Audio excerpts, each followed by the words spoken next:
när man väl har byggt upp ett säkerhetssystem, det måste vara ganska viktigt att underhålla det också. Att se till så att det är uppdaterat och att man inte bara skaffar något och sen låter det vara på något sätt. Eller?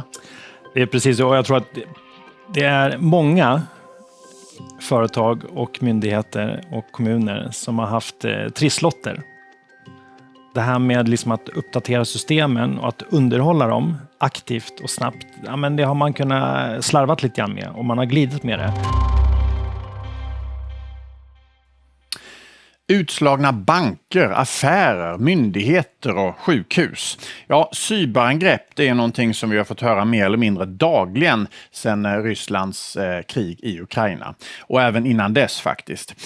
Vad är ett cyberangrepp egentligen? Och vad är det man vill åstadkomma? Och kan man skydda sig mot det här? Ja, idag ska ni få träffa säkerhetsexperten Mikael Westerlund som har en lång erfarenhet inom säkerhet i telekombranschen. Välkommen till Relais Play, Mikael. Kul att ha dig här. Tack så hemskt mycket, Jesper. Hur står det till? Fantastiskt bra. Ja, du hörde om den mörka bild jag målade upp som många av oss har fått höra de senaste åren. Vi ska prata mycket om det, vad man kan göra för att skydda sig och annat. Men innan vi börjar, vem är Mikael Westerlund? Vem jag? Ja. Ja, men jag har en 25 år som aktivt operativt inom telekomsektorn och jobbat med nätsäkerhet och egentligen allt som kommer ifrån nät, vilket är ett fundament idag, till tillämpning av applikationer och tjänster som levereras i samhället. Så att jag har nog fått vara med och sett mycket av det otäcka som faktiskt händer där ute. I dagsläget så jobbar jag som konsult inom området sedan ett år tillbaka. Och du var länge på Global Connect innan dess? Jag var länge på Global Connect i 17 år, som tidigare då hette IP Only. Men du, alltså, om man har så lång erfarenhet som du har liksom jobbat med säkerhet på länge. Är du förvånad över att vi befinner oss där vi befinner oss idag, så att säga? Nej, det är jag faktiskt inte. Jag tror att jag har sett den här trenden utvecklas under ganska många år och aktivt också försökt ta en roll i att det finns ett stort ansvar i samhället mot saker som man behöver ta ansvar för.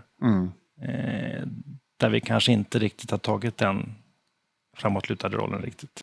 Du Mikael, hur skulle du vilja beskriva säkerhetsläget just nu? Alltså vi hör ju politiker och vi hör militärer och vi hör andra prata om att det är det allvarligaste läget sedan andra världskriget ungefär och så vidare då. Alltså om vi pratar, dels har vi ju liksom den situationen då som kanske är mer handfast att vi har krig i närheten och så, men det här spiller ju också över på det du är duktig på så att säga. Hur skulle du vilja beskriva säkerhetsläget inom ditt område då?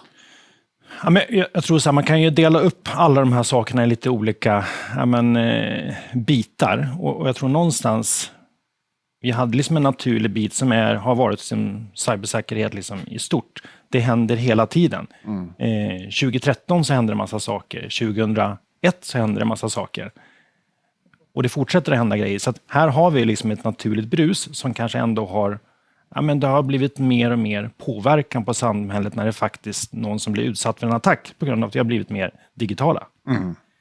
Men sen har vi då effekterna av Ukraina-kriget där Sverige har tagit en aktiv part i en roll, faktiskt i en sida. Vilket självklart irriterar och retar upp en annan sida. Att Sverige går in i NATO påverkar såklart också. Det är också en bit där vi faktiskt tar en aktiv ställning till vilken allians vi vill tillhöra. Sen om vi har gjort det i massa olika allianser tidigare under liksom skynket. Men nu gör vi det officiellt. Och där gör ju också oss till samma hotbild som resten av NATO utsätts för. Det gör ju att alla beslut som fattas där i Sverige också avsändare för. Och så lägg till då att vi ligger i absolut framkant när det handlar om att vara ett digitaliserat samhälle. Exakt så. Ja. Men du, om vi då benar ut lite grann då. Vad är egentligen cybersäkerhet? Och vad är ett cyberangrepp? Om vi börjar med säkerhet, vad är cybersäkerhet? Ja, men jag skulle säga att liksom, lite förenklat så är ju det den attackvektor, det vill säga det som man egentligen åskådliggör via internet. Eller via liksom, de digitala kanaler som man kopplar upp olika system eller kopplar upp tjänster. Det kan ju vara allt ifrån ett mejl som en privatanvändare till att jag faktiskt driver en nätbutik eller driver för den sakens skull en fysisk butik. Så har jag idag, jag är ju beroende av ett antal digitala system. för att verksamheten ska funka. Eller att jag som konsument ska funka. Liksom. Vissa är mer beroende av Facebook och Instagram än andra och så. När de här systemen blir utsatta för attacker, då får det en jättestor påverkan. Det får en sån stor påverkan så att det är ju till och med så att vissa fysiska butiker som vi har liksom, sett ett flertal av, de får aktivt stänga. De kan inte sälja sina varuprodukter trots att de står och glänser på hyllorna. Jättefint de finns där. Men lagersystem slutar fungera, kassor slutar fungera, betalkanaler funkar inte längre. Då blir det rätt allvarligt och då blir det en rätt stor påverkan på samhället. Och nyligen har vi också sett banker, det har varit sjukhus med digitaliserade journalsystem och annat. Då kan man tänka sig, okej, men affären inte kan sälja sängar eller läskburk eller vad det är, men när det handlar om journalsystem och känsliga uppgifter där, och det kan vara hur mycket pengar folk har och vad de har för placerat i olika saker, vad man har för sjukdomar, då blir det ju riktigt allvarligt också. Information om folk. Ja, men så är det. Och jag menar, ett journalsystem är ju någonting som också berättar om vilka mediciner. Det berättar ju om den enskilda individens hälsa och vad den behöver för mediciner för att faktiskt i vissa fall överleva. Så säkerhet kring den typen av uppgifter så att säga och system då pratar vi om cybersäkerhet. Men ett cyberangrepp då? Ja, det säger sig självt. Det är ett angrepp på det där systemet. Ja. Exakt. Och det kan vara ett angrepp eller faktiskt att sno data. Så att det behöver inte vara så att man förstör systemet eller något sånt som ett klassiskt angrepp. Utan det kan ju faktiskt vara att infiltrera systemet och faktiskt se till att man får över den data som systemen innehåller. Går det att säga hur det vanligaste tillvägagångssättet ser ut utan att bli för teoretisk så att säga? Går det att förklara det på något sätt? Ja, men jag tror att man kan, om vi säger lite grovt, om man delar in det i 2 vanliga liksom attacker som vi kanske har läst om i media under senaste tiden. Det ena är liksom en överbelastningsattack. Då gör man egentligen, då skickar man massor med skräpdata som ser ut som kanske som ett fiktivt anrop till en tjänst. Jag går någon form av portal och så skickar massa fiktiva anrop till den där som är fake. Vilket gör, det är så många och det är med så hög kapacitet så att den där går ner. Den slutar fungera, den svarar inte längre. Så att eventuella tjänster som erbjuds via den kanalen, de funkar inte, de slutar funka. Det är DDoS-attack brukar man kalla det för. Och sen har vi andra som är liksom mera ransomware. Mer att man infekterar och snor datat och krypterar all data och så begär man en lösensumma. För att man ska eventuellt få möjlighet att låsa upp datat igen. Och då kommer vi in på nästa fråga. Vad målet med ett cyberangrepp ofta är då? Men då gav du ett svar där. Det kan vara att man någon löser en situation helt enkelt. Det kan vara en sak.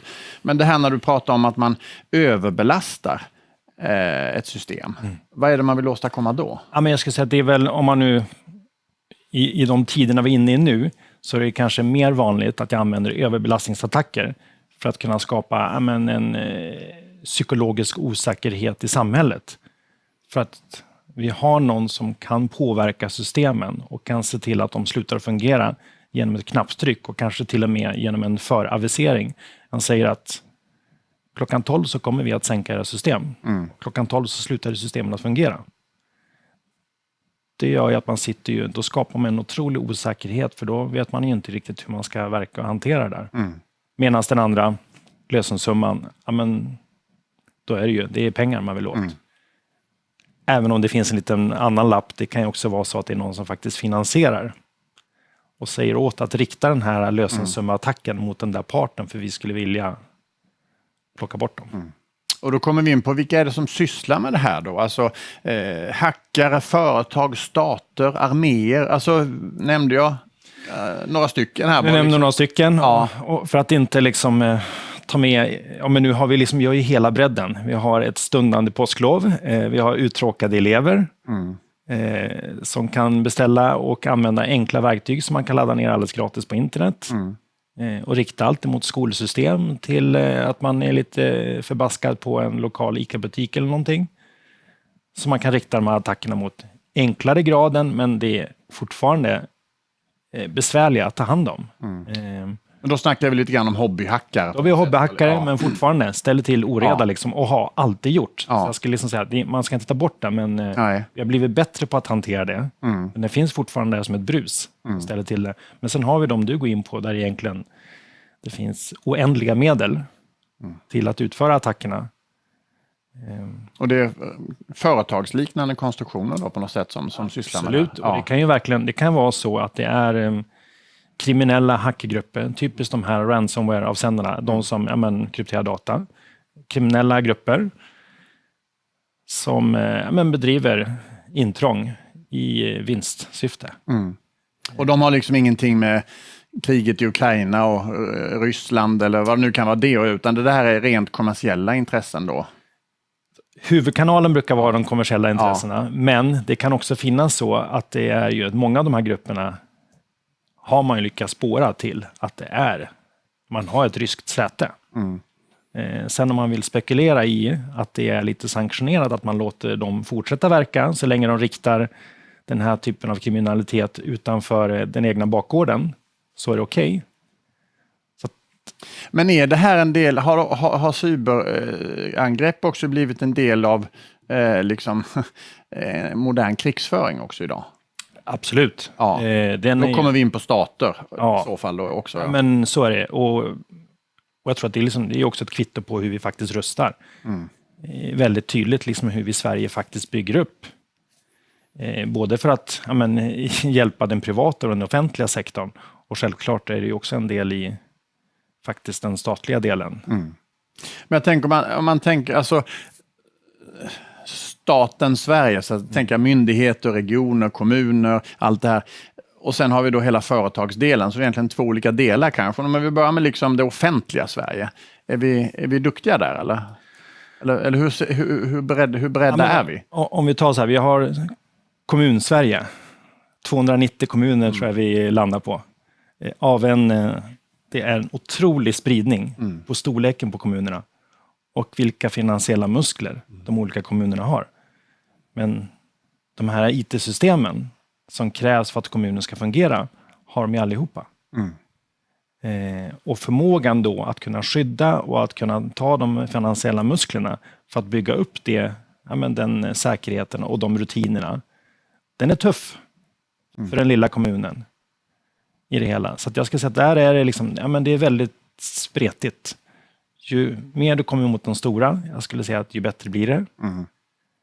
Men utmanande att vara en liten kommun med små finansiella muskler. Så i det offentliga Sverige, då är vi både här och här på något sätt. Liksom, att vi skiljer vi inte här, utan det är liksom väldigt olika. Jag tror på det sättet som vi är organiserade idag, som jag upplever, så är vi väldigt olika.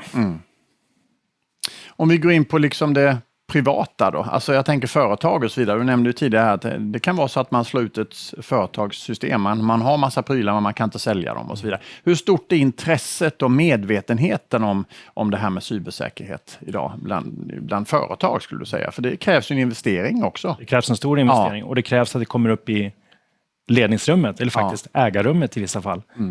Jag ska säga för 4-5 år sedan, om det nu inte var ett nischföretag som var kopplat till just den branschen, så fanns det inte på agendan. Utan då var det en ond utgift som man helst kanske inte ville ta. Liksom. Mycket pengar men man märker inte så mycket av det helt enkelt. Exakt så. Medan i dagsläget så är det en del av hur man till och med värderar vissa privata bolag. Hur pass väl förberedda är de? Och vilka planer har de utifall att de skulle inträffa? Så att jag säger att idag är det verkligen en del av ledningsagendan. Men sen är det är en tröghet. Det tar lång tid att ställa om. Det tar tid. För det är också en organisationsfråga hur man faktiskt aktivt arbetar med det. Men märker du att det har svängt i alla fall? Att företagen är både mer villiga och mer medvetna att liksom ge sig in i det här så att säga? Så är det. Jag tror att för ett antal år sedan då kunde man liksom se att de här frågeställningarna kring säkerhet, det kanske kom lite grann i en upphandlingsprocessen och sånt, så kom det på slutet. Det var inte ens säkert att det var med en del i upphandlingen. Medan i dagsläget ska jag säga att då är det en kritisk och en viktig del. Men då tänker jag så här, går det att skydda sig från den här typen av attacker idag? Eller är det ändå så att oavsett hur mycket du investerar så kan man ändå tränga igenom. Så att du säga. såg hur jag vred på mig där. Ja. Det är väl lite grann så med säkerhet generellt. Liksom. Men det finns inget, ska jag säga, 100%. Och sen någonstans så ska det ju finnas en investering som är relevant kopplat till den risken man utsätts för. I vissa fall då. Men man kan göra så att skydda sig till 100%, den ska jag säga, den är tuff. Men däremot så kan du påverka. Du kan göra massor med saker för att minimera, eventuellt om du utsätter den, och göra en riskplanering, kontinuitetsplan. Vad händer om jag blir utsatt? Vad är min backup? Är det liksom block och penna som åker fram i butiken och ser till att jag skriver upp namnen på den och lägger eller sådana saker för att ta betalt? Du tar det till en ytterlighet. Men jag tror att planering, vad om det kommer inträffa? Hur hanterar vi det? Och sen också att man...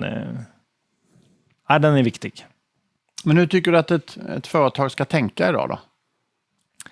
Ja, men se till att det finns en tydlig organisering kring där, kring cybersäkerhet.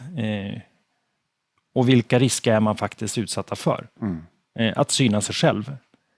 Och sen ta de här aktiviteterna och sätta den här planen på hur man jobbar med kontinuitetsplanering. Det vill säga, hur säkerställer man att företaget kan fortsätta fungera trots att man blivit utsatt för en attack?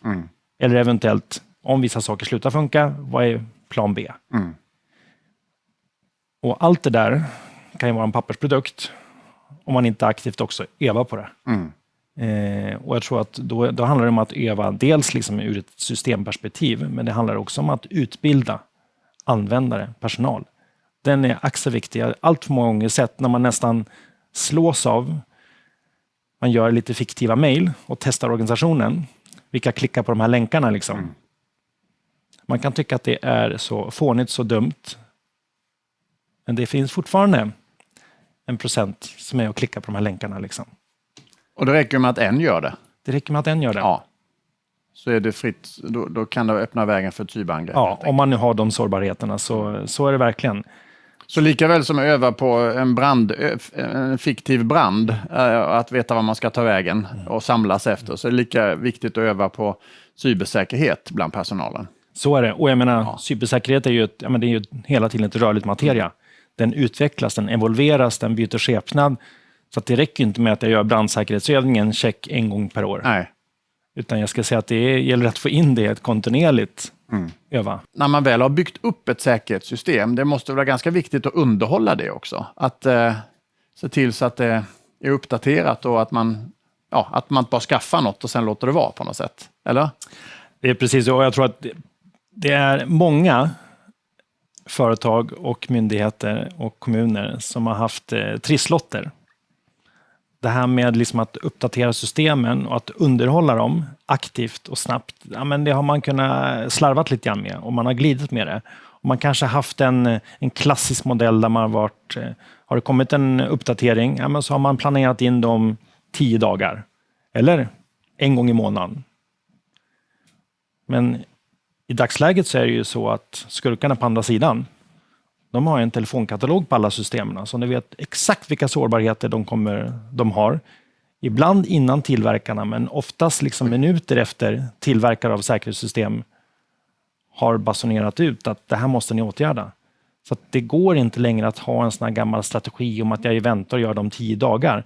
Utan det här måste man förändra och göra det kontrollerat, men med väldigt, väldigt kort ledtid. Förändra tankesätt där. Snabbt. Direkt. Och det kan, tror jag, organisationen göra från imorgon. Att förändra liksom organisationen och förändra liksom hur man övar och sånt, en liten längre tid att införa. Men att förändra den här biten, det är någonting som man borde ta med sig och göra imorgon. Intressant. Eller idag. Men du Mikael, sen har vi också AI som det senaste 1,5 åren får man väl säga sköljt över oss ordentligt och det kommer mer och mer för varje dag egentligen. Jag antar att det här kan både vara bra vapen för så att säga de som vill skada så att säga. Men det kan också vara bra sköldar för de som behöver skydda sig så att säga. Eller håller du med mig? Eller är jag rätt i tanken? Du är helt rätt ute. Det är verkligen så. Och jag tror att, liksom att AI är ett otroligt kraftfullt sätt att kunna liksom börja se mönster och kunna liksom på så sätt med digitala verktyg ta beslut. Där man ser att nu händer någonting som faktiskt är högst sannolikt någonting illvilligt. Men nu finns det ju också, den andra sidan utnyttjar ju såklart de här verktygen också. Och jag tror att liksom när vi kommer in på AI så är väldigt mycket av diskussionen om att den etiska biten i det, man får inte släppa det lös för att det kan få, det sprider missinformation och det ena med det andra. Så att alla de här AI-utvecklingarna, det sker ju med ganska stor övervakning. Och alla vet liksom att vi måste hålla det här med ordning och reda så att det inte bara sprida de här sakerna. Självklart så har det ju kommit liksom mörka initiativ. Så har vi ChatGPT, så finns det ett motsvarande GPT som bara har till syfte att kunna utföra liksom attacker. Kunna formulera mejl på rätt språk med rätt dialekter och som ska verka liksom personliga på så sätt. Så att jag kan sitta i ett land någonstans var som och egentligen skicka till vilka länder som helst för att den hanterar översättning, den hanterar dialekter, den hanterar den här touchen i mejlen. Så att det är redan igång. Det är redan igång. Tack snälla för att du var med i Relais Play, Mikael Westerlund, och spred klokskap och om cybersäkerhet, vikten av det och cyberangrepp, vad det kan ställa till med. Tack för att ni tittade. Fortsätt titta på Relais Play. Vi är strax tillbaka med en ny intervju. Tack för att ni tittade. Hej då.